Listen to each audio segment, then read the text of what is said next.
সেনানিবাসে সশস্ত্র বাহিনীর দরবারে অংশ নিয়ে এই মুহূর্তে কথা বলছেন প্রধানমন্ত্রী তারেক রহমান। সরাসরি যাচ্ছি আমরা।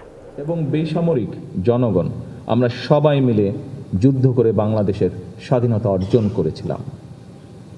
আমি এই অনুষ্ঠানে আমাদের মহান মুক্তিযুদ্ধের বীর শহীদদের স্মরণ করছি, যাদের অসীম আত্মত্যাগে আমাদের স্বাধীন এবং সার্বভৌম আজকের এই বাংলাদেশ।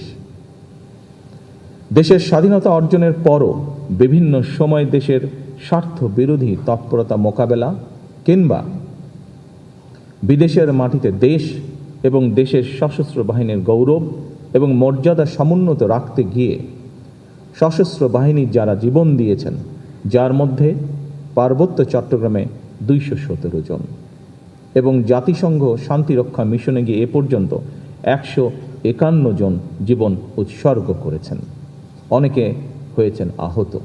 আমি তাদের আত্মদানকে কৃতজ্ঞতার সঙ্গে শ্রদ্ধা ভরে স্মরণ করছি। সশস্ত্র বাহিনীর উপস্থিত অফিসার্স এবং সৈনিকবৃন্দ, সশস্ত্র বাহিনী কেবল যুদ্ধকালীন প্রয়োজনে একটি অবশ্যম্ভাবী শক্তি নয়, বরং দেশের স্বাধীনতা সার্বভৌমত্ব রক্ষার অতন্দ্র প্রহরী হিসাবে ভূমিকা রাখার পাশাপাশি যে কোনো প্রাকৃতিক দুর্যোগ মোকাবেলা এবং রাষ্ট্রীয় সীমানার বাইরে জাতিসংঘ শান্তিরক্ষা মিশনের সদস্য হয়ে যুদ্ধ বিধ্বস্ত দেশের শান্তি প্রতিষ্ঠা বাংলাদেশের সশস্ত্র বাহিনীর ভূমিকা বিশ্ব স্বীকৃত।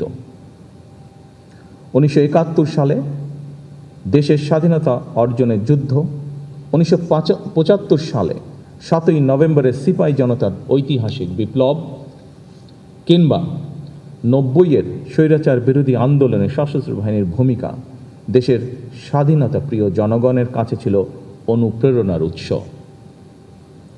2009 সালে বিডিআর পিলখানায় পরিকল্পিত সেনা হত্যাযজ্ঞ চালিয়ে সেনাবাহিনীকে দুর্বল করে দেওয়া হয়েছিল।